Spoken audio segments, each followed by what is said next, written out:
Hello, everybody, and welcome to 30-Minute Thrive, your go-to podcast for anything and everything HR, powered by MRA, the Management Association. Looking to stay on top of the ever-changing world of HR? MRA has got you covered. We'll be the first to tell you what's hot and what's not. I'm your host, Sophie Voller, and we are so glad you're here. Now it's time to thrive. Well, hello, everybody, and welcome to this episode of 30-Minute Thrive. We're here and talking with Katie Kestly today, MRA's lead recruiting business partner and subject matter expert on the topic for today. So with more than 10 years of working in recruiting, Katie, I know you've seen a number of recruiting trends come and go, so I'm kind of excited to talk about trends that you'll be seeing in 2024. Yeah.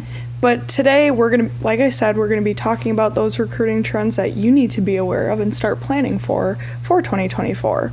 So according to a Recruiter Flow blog, some of the top 10 trends for recruiting in 2024 will be hybrid work model, proactive candidate engagement, use of recruiting automation, diversity and inclusion, branding, data-centric recruiting, and the list goes on, but we'll cover those in the rest of the podcast.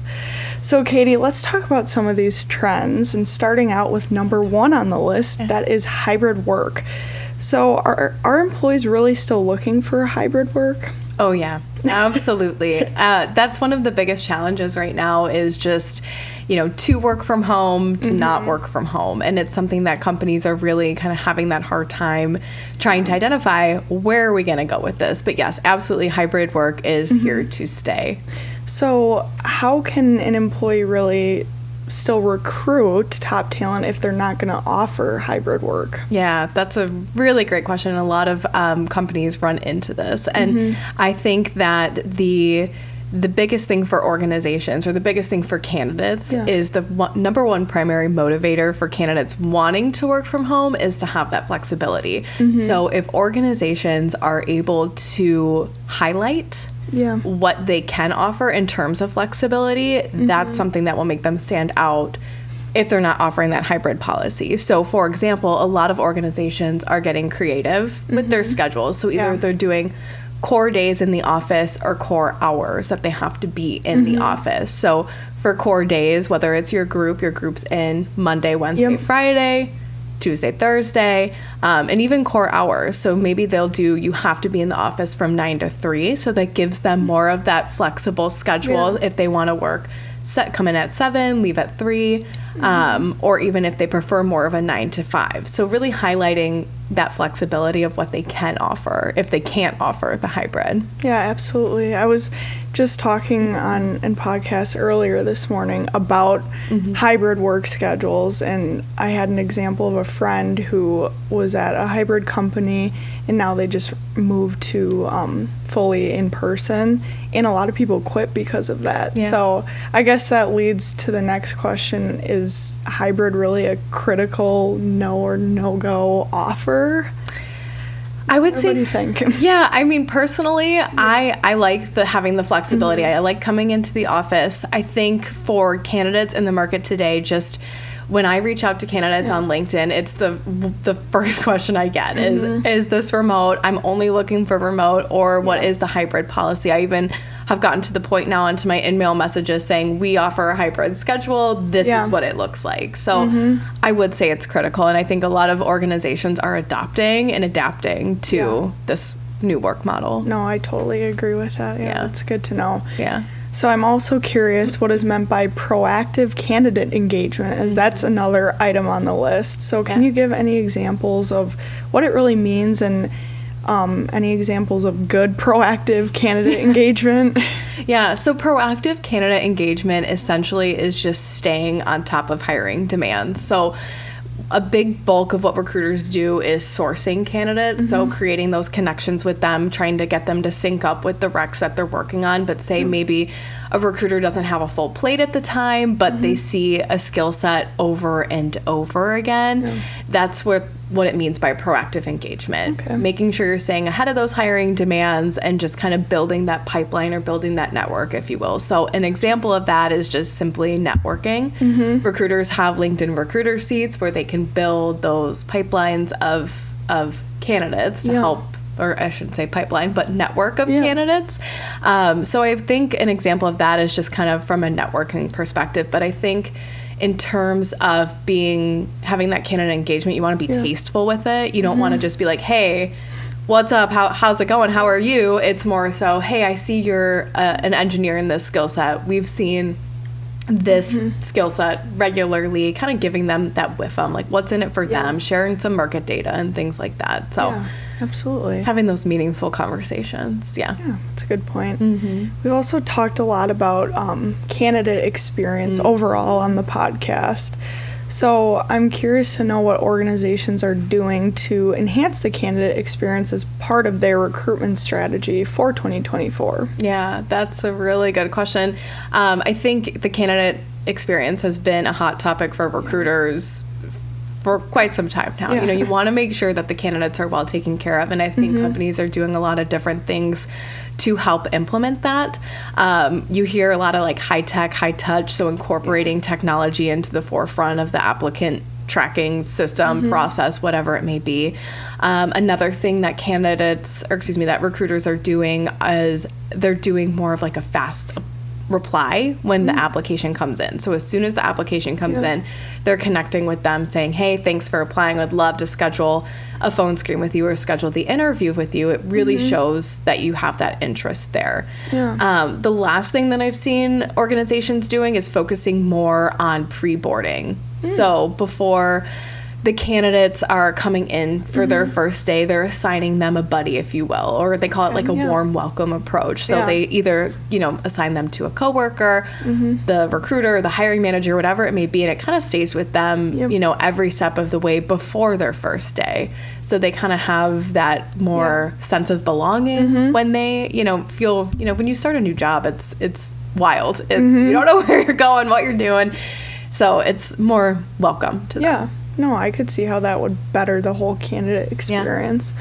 And you also mentioned technology in there. So another item on our list is recruiting automation. So are we really talking about technology here, or even the use of artificial intelligence?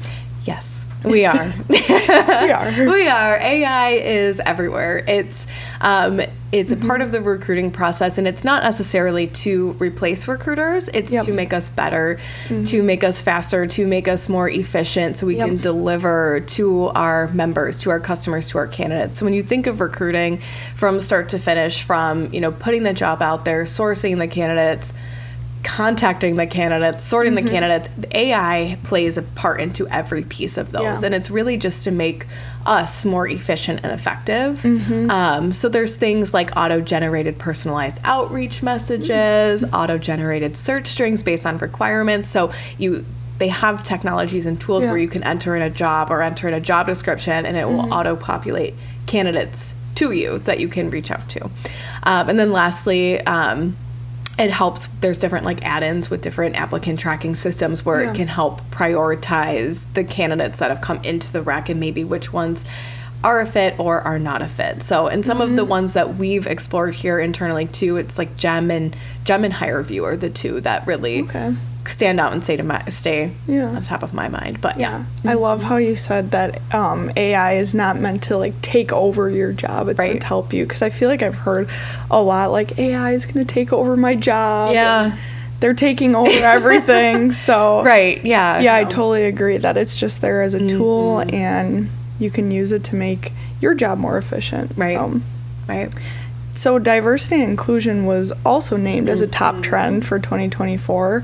How can employers really incorporate DEI into their recruiting? Yeah, that's a really great question. And I feel like this has been a big buzz for recruiting and just organizations as a whole. And obviously a lot of it stems into the beginning stages of recruiting. So DEI can touch every step in the recruiting process. So whether it's creating gender neutral job ads, posting the said job on diverse boards, because there's a lot that are specific to different diverse organizations. You can target diverse talent pools and when you're sourcing candidates as well, partnering with local diversity partners, and doing different like blind hiring methods, things like that. So you're not you're focusing on it, but you're not focusing on it. Yeah. So, and I've seen some other organizations too, to draw more attention to their diverse recruiting efforts, do more of like a happy blank day on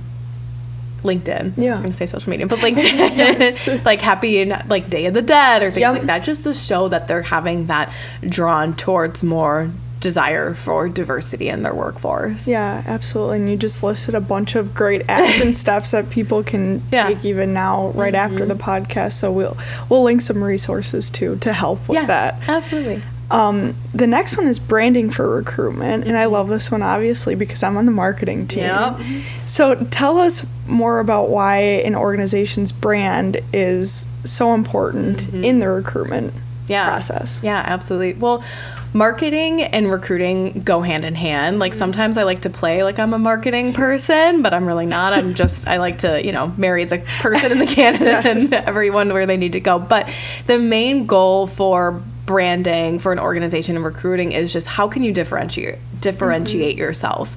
How can you have that strong employer brand? It's very critical, and it's to highlight that within the recruitment process. So again, a lot of what recruiters do is that active candidate outreach to get, maybe you have a job posted, you don't have any applicants, so how am I going to attract people to this job? So when I'm reaching out to candidates personally, I always like to make sure my emails are fun, they're light, it gets to the point, to what they want to know, aka schedule and compensation. But if I can leverage other social media platforms, and that's what a lot of companies are doing, where they can highlight their culture, their values, what makes them unique.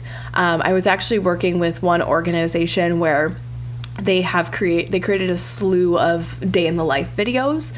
So when I was recruiting for those particular skill sets, and maybe the candidates didn't know exactly what a day in the life looked like, I would enter that link into my in-mail message so the candidate could get a better feel and physically see what a day in the life looked like. That's a great idea. Yeah, so that's a lot of what branding and how it kind of falls into recruitment. Yeah, I feel like recruiters have to be more creative than ever now. Because I don't know, there's just so many different aspects that you could be original on, and everyone wants to say come to us because we have hybrid work, but everyone's gonna say that. It's like you said, what makes you stand out and stand apart. So as the job market becomes more competitive, what strategies are employers adopting to attract and retain top talent? I think, the biggest thing that employers are doing to adopt and attract and retain the top talent is they're looking at the market too. So they're looking at the market, seeing what the competition is doing, what the competition is paying, what they're putting out there, and they're making those adjustments, and they're being very mindful of that. I think a lot of, what we've talked about before here is they're also meeting their employees where they're at and kind of seeing what the benefits are that would be a benefit to them, because a benefit for me is different than a benefit to you. So I know a lot of organizations are doing paid or unpaid elder care, daycare, childcare reimbursement, and also embracing a long-term work from home policy and offering those flexibility. So how about some of the skills and qualities that recruiters are really prioritizing in 2024 as the job market continues to evolve? Yeah, the market's pretty saturated right now in terms of candidates and people looking for work. So I think one of the main skills and qualities that they're prioritizing is culture fit. I think, everyone was so hot to trot and hot to hire. A few years back, and I think they've learned their lesson that at the end of the day, we got to make sure we have the right culture fit, so we're having these individuals longer term.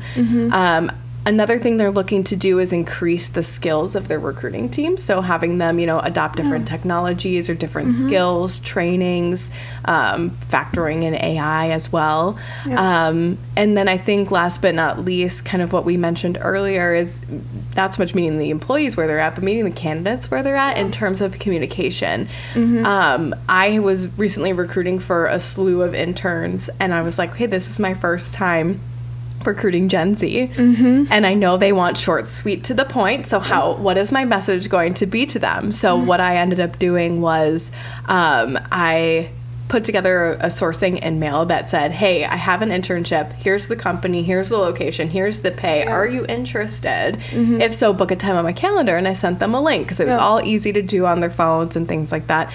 I got 0 responses, but 9 candidates scheduled phone screens for me, and they all showed up to their phone screens. Really? Yeah. Wow. So a big thing is really just meeting people where they're at and where they need to be in terms of communication styles and things like that. So those would be, in my opinion, the key skills. No, yeah, those are great examples and great things to always keep in mind. Yeah.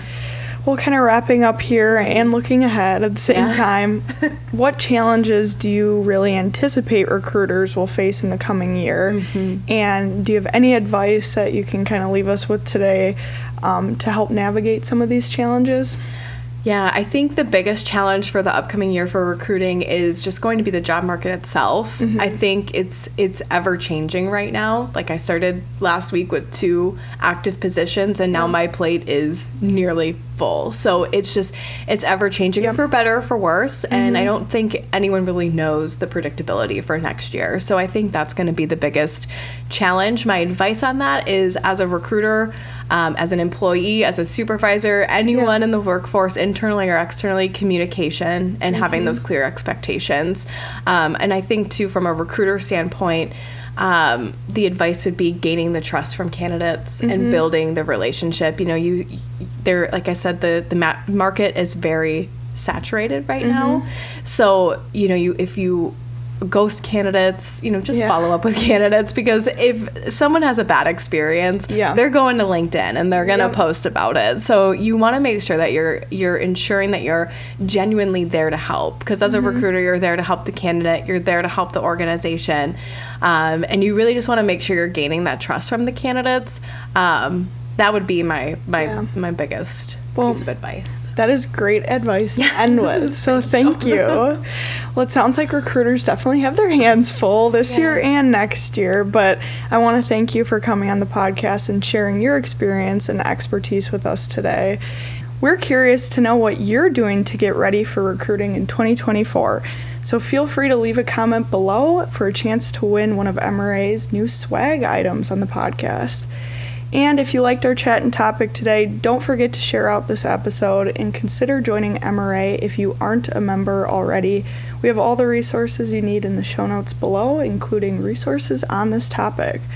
Otherwise, thank you so much for tuning in today, and thanks for joining us, Katie. Thank you. And we'll see you next week. And that wraps up our content for this episode. Be sure to reference the show notes where you can sign up to connect for more podcast updates. Check out other MRA episodes on your favorite podcast platform. And as always, make sure to follow MRA's 30-Minute Thrive so you don't miss out. Thanks for tuning in, and we'll see you next Wednesday to carry on the HR conversation.